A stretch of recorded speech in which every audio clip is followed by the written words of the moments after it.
Bismillahirrahmanirrahim. Assalamualaikum warahmatullahi wabarakatuh. Pada kawan-kawan peserta aksi, kawan-kawan media, alhamdulillah telah hadir di tengah-tengah kita seorang tokoh, diam dulu, mau tenang, mau tertib. Seorang tokoh yang tiap siang dan malamnya selalu berpikir bagaimana maju kotanya dan bahagia warganya. Kawan-kawan, saya berdiri di sini saksi atas semua kebijakan-kebijakan yang pernah dibuat oleh Pak Anies selaku Gubernur DKI Jakarta yang memang sangat berpihak kepada masyarakat kecil. Hari ini kita mengharapkan ada statement dan juga ungkapan dari Pak Gubernur terkait dengan SK UMP yang sudah ditetapkan, yang mana kita tahu sangat tidak menguntungkan dan tidak layak bagi kita. Mudah-mudahan hari ini ada secercah harapan. Kita melihat sekali lagi keberpihakan Pak Gubernur terhadap buruh di DKI Jakarta. Saya minta kawan-kawan tetap tertib, dengarkan dengan seksama, dan jangan nyeletuk-nyeletuk ya. Ya, terima kasih. Assalamualaikum warahmatullahi wabarakatuh.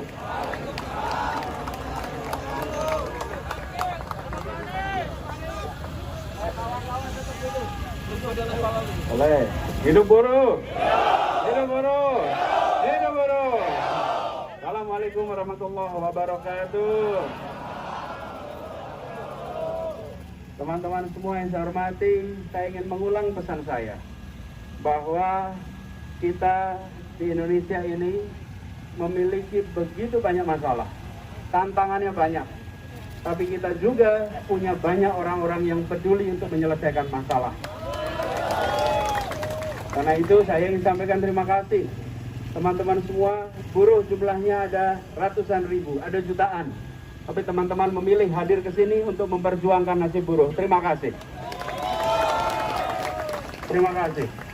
Yang kedua, saya sudah mendengar apa yang tadi disampaikan oleh Mas Winarso. Mas Winarso dan teman-teman, kita bertemu bukan pertama kali, beberapa kali, berkali-kali.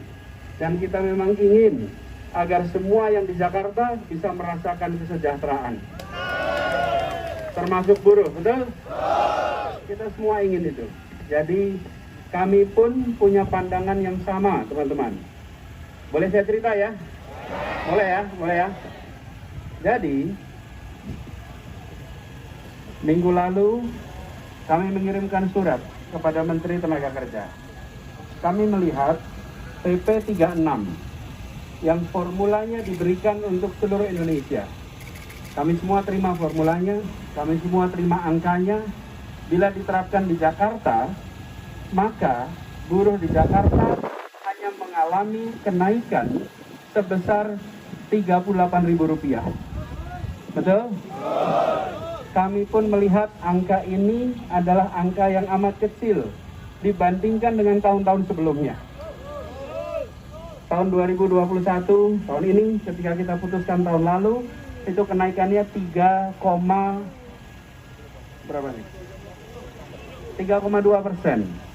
Tahun-tahun sebelumnya di Jakarta itu kenaikan UMP 8,2, 8,7, 8,0, 8,5. Tahun lalu memang ada krisis, betul? Karena itu memang turun. Kita masuk akal menjadi 3,2. Tetapi ketika ditetapkan di tahun 2022 hanya 0,85%, kami pun berpandangan ini angka yang terlalu kecil untuk buruh di Jakarta.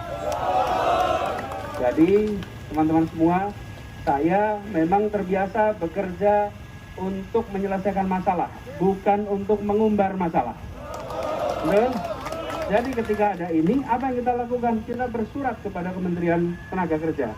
Kita mengatakan formula ini tidak cocok untuk diterapkan di Jakarta. Formula ini kalau di Jakarta tidak sesuai, karena itu kita mengirimkan surat sesuai dengan prosedur bahwa formulanya harus memberikan rasa keadilan. Jadi itu sudah kami kirimkan dan sekarang kita sedang fase pembahasan. Fase pembahasan, kita berkeinginan agar di Jakarta baik buruh maupun pengusaha merasakan keadilan. Betul kan? Kan adil itu harus semuanya, bukan yang harus adil. Kita tahu selama pandemi ini ada sektor-sektor yang memang mengalami kesulitan luar biasa, betul? Tapi ada juga sektor-sektor yang mengalami pertumbuhan, betul? Nih, yang bikin masker, tumbuh tidak? Tumbuh. Tapi yang hotel, tumbuh tidak? Tidak. Jadi ada situasi di mana sebagian merasakan pertumbuhan, sebagian merasakan pengurangan, betul ya? Nah, karena itulah kita tahun lalu mengambil kebijakan. Ada yang memang diperkirakan naik, ada yang memang tetap, karena mengikuti situasi tiap sektor yang berbeda.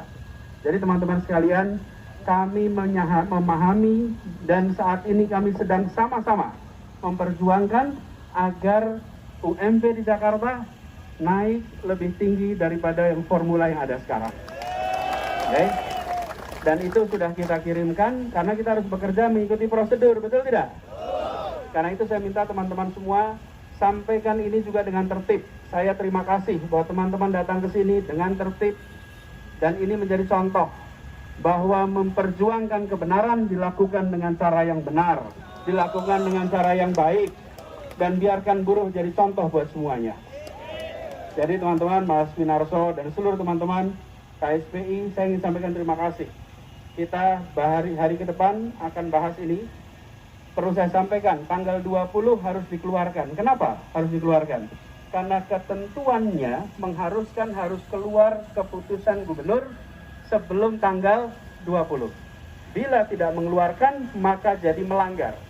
Karena itu kami keluarkan yang masih sesuai dengan PP 36. Sambil kita mengirimkan surat, kami terpaksa keluarkan keputusan gubernur ini, karena bila tidak dikeluarkan maka dianggap melanggar.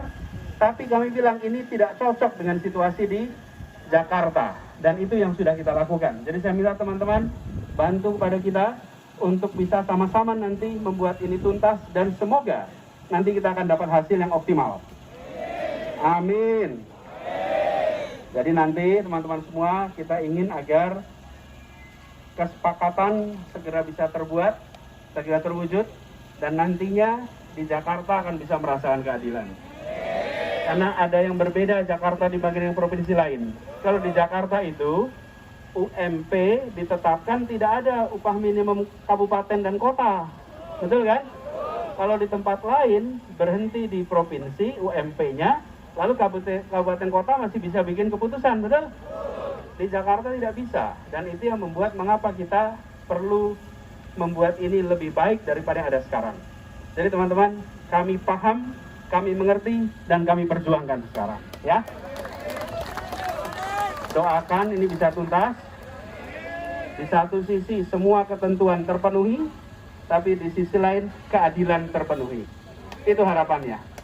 Demikian teman-teman semua, terima kasih, dan terus jaga ketertiban, sambil jangan lupa jaga protokol kesehatan. Itu saja dari saya. Terima kasih atas perhatiannya. Hidup buruh! Hidup buruh! Hidup buruh! Assalamualaikum warahmatullahi wabarakatuh.